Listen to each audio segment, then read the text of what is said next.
Un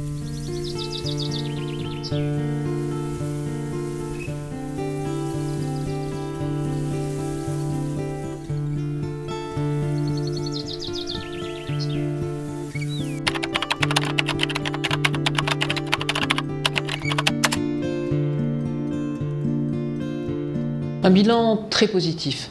Vraiment, nos équipes ont très bien travaillé puisqu'on constate à ce jour que 56 projets sont entrés dans la phase opérationnelle, ce qui est quand même donc un chiffre tout à fait intéressant, que 13 sont aujourd'hui terminés et payés, que 14 nouveaux projets sont à l'étude. Ce que j'ai pu constater aussi au niveau du bilan, c'est qu'on a mis en place des projets très concrets qui nous permettent vraiment d'apporter un plus au niveau du territoire et de nos concitoyens.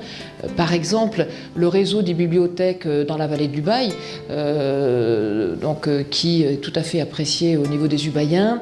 C'est également le cas de l'épicerie littéraire à Châteauroux, donc une épicerie qui se déplace, mais qui va, outre proposer des livres, m'a-t-on dit, proposer également du vin et je crois du fromage, histoire de partager des bons moments de convivialité. Ça fait partie de la vie aussi, et ça fait aussi partie de ce que doit faire le pays Serre-Ponçon-et-Baille-Durance. C'est aussi le relais d'assistante maternelle à Embrun. Le relais d'assistante maternelle, sont des locaux que l'on a mis à la disposition des aides, des assistantes maternelles, des nounous à domicile qui gardent bon nombre d'enfants. C'est une façon pour elles de se retrouver, c'est une façon pour elles de faire venir les enfants, de les faire s'amuser. Il y a, outre les locaux, un jardin et diverses structures qui permettent vraiment à tout le monde, à la fois aux parents d'être rassurés, aux nounous de se rencontrer et de pouvoir faire se rencontrer, jouer les enfants. Donc ça, c'est très appréciable. Enfin, je terminerai sur un dernier exemple, c'est le relais de service public en Brunet-Savinois, que l'on a installé dans le centre-ville d'Embrun aussi, et qui permet de regrouper toutes les structures qui sont susceptibles d'apporter des informations de nature diverse, liées évidemment à la recherche d'emploi ou à l'orientation de tel ou tel jeune pour le marché du travail. Et c'est un service qui est très apprécié.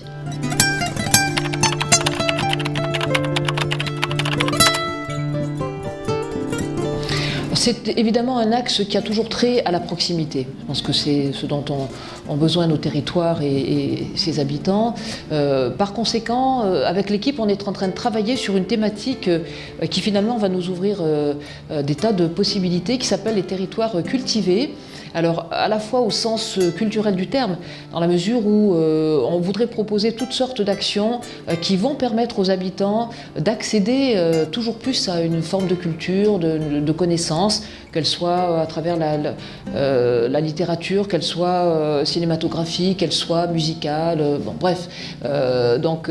la culture sous tous ses aspects, mais c'est également aussi une thématique très rurale, puisque les territoires cultivés, c'est aussi des territoires, des terres travaillées, au sens où nous souhaitons effectivement faire en sorte que le monde agricole puisse retrouver un second souffle, à travers, d'une part, la cultivation des terres, mais aussi la production de produits locaux en circuit court.